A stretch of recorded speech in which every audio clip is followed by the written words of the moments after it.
What will never not be funny? Trying to hold in your laughs when you aren't supposed to be laughing your friends. Going to church at a Catholic elementary school, my best friend and I would try to hold in so many laughs we would get an ab workout. I grew up Catholic, went to mass every Sunday morning. One of the Eucharistic ministers with the wine had a habit of clinging onto the S' in the blood of Christ. So you'd receive the bread from the priest, walk a few steps to the minister, who would offer the wine, and say the blood of Christ. That's no exaggeration. It was comically long. And one time me and my brother just lost it, and I spat wine everywhere, being unable to hold back the laughter in front of 200 people. I think that's the closest my dad ever came to hitting me. 4 seasons total landscaping. Honestly, the more I think about it, the funnier it gets. They just doubled down so hard, it was incredible. The Australian bloke getting arrested saying, "What's the charge, sir?" Enjoying a meal. A succulent Chinese meal. When my dog is laying in bed, completely asleep, and scares itself by farting, jumping up and running out of the room. As much as I hate being woken up in the middle of the night, this makes me laugh every time. Mine used to fart himself awake, then look at his butt like he had no idea how this could have happened to him, despite it happening on a pretty much daily basis. Accidentally walking in on my dad, my uncle and my grandma smoking a joint of my grandma's medical marijuana as a teen. My grandma saying, "Are you in or are you out?" Mostly asking if I was going to keep the secret from my aunt, not knowing any of them smoked weed, and saying yes, because how often does that opportunity occur all at once? I take a couple hits and we go to dinner, hot dogs and macaroni. We all keep our cool, probably too silently eating our food, and I look over as I'm trying to suction off that inevitable first bite of bread bun from the roof of my mouth, and I lock eyes with my tiny little grandma doing the same thing, and the seal of silence broke, and we laughed so hard, despite trying to hold back. My uncle and dad covered their plates as we burst out laughing. Mouths full, my aunt in utter confusion and sudden realization all at once, just shaking her head, while we tried to control ourselves to no end. Best memory ever, still makes me laugh. It's the small things in life, there's nothing bigger. The police asking a blind man if he had seen the suspect. You didn't happen to see anything at all?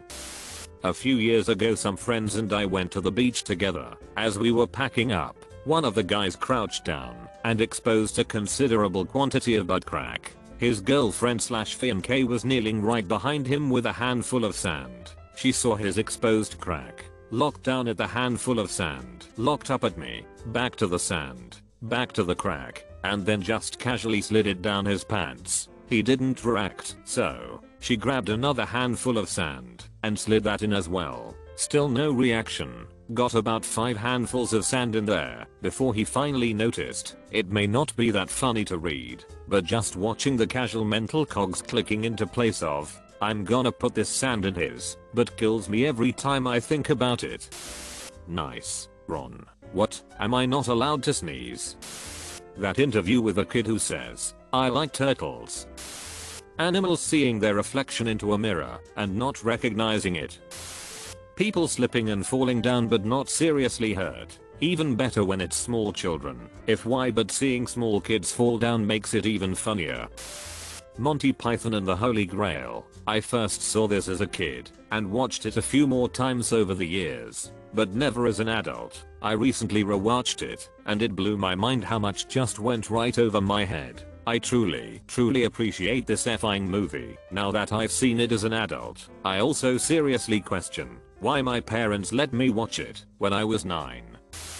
Was waiting for the bus with a friend to go to a party back when I was a teen. Had a beer while waiting and OFC a police car drive by and then stop. We both quickly throw the beers in a trash can while the police car turn and come towards us. The officer rolls down the window and we prepare to get warning or fined. But instead he asks us if we have seen a cow. Apparently there was a cow on the loose somewhere in the city. Granted, I'm terrible at telling stories, but it was and still is funny 15 to 20 years later.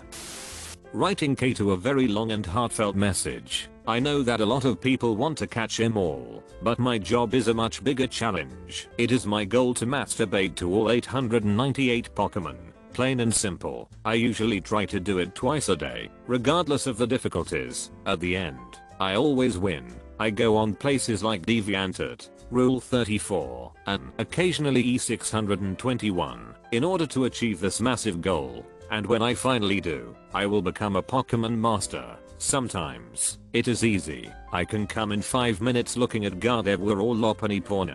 Sometimes I come across major challenges that I have to overcome. In the case of Garbodor and Magikarp especially, I have to imagine the wet, sloppy fish mouth sucking on my cock without thinking about the actual fish itself. It is very hard, but the satisfaction you get when you achieve victory is immense. Not only do you get the generally pleasurable feeling from ejaculation, but you also know that you overcame an obstacle few men have dared to try. I have a total of 347 successful ejaculations total, but it only gets harder as I move on. When I see a superior, for instance, I have to think to myself, in what way can I imagine this creature in order to get off to it? It is a puzzle for sure, considering I do not have a thing for most of these creatures, making it extremely entertaining and interesting for others to watch. I try to focus in on its somewhat beautiful face and think about that more than the yards of snake behind it. I sometimes have issues with Pokemon like Machamp, who appear extremely male, but I always find a way. There has been no hurdle too steep for me. I want to be the very best. Anything lower does not cut it, and that is why I'm beating off to pictures of Lucario on the internet. Mom. K. My father's tombstone says "Butthead not my doing," and he would not be okay with that. My dad's has the wrong birthday. His brother got it wrong. Dad would have expected nothing less. Tony Stark launching himself into the ceiling testing his new repulsors in Iron Man 1. Tony Stark being like, please, be a secret room, and then the tiny yay. My brother toot shouting repeatedly while hiccuping. Yep, we stopped at a rest stop. His bathroom was locked. He had to go. Then the hiccups came. Rode home wearing my dad's t-shirt as pants. His new girlfriend's love. That one on holidays. When people think they are going to pop out and scare someone, but that someone's reaction is to punch. I can't even. It's too good and funny. Also, when someone gets scared, and their reaction is the exact opposite, like they scream long and weird and throw something half-heartedly. Spooky sounding farts. The ones with lots of bass to them. Seagulls stop it now. A bad lip reading of The Empire Strikes Back. Llamas with hats. Car roll that kills people. Dad jokes. Hardware stores are gold for this stuff. You walk past the stud finders and say to your partner or kids, I can't go down there. I'll set them all off again. I have some stud adhesive from a renovation project. Can't throw the bucket of it out. When my wife's in the shed helping me move stuff, I ask her to hold it for me, and then I pretend it's stuck to my hand. She's not divorced me so far, but hinges always makes me laugh. I'm laughing now, and I've written it. Screws and fasteners aisle wouldn't go in there. Looks a bit screwy. Mail aisle, I got the right ones, honey. I mailed it as usual. If you're a man who wants to go to the hardware store on their own for the rest of their life, these will do it for you. Peace.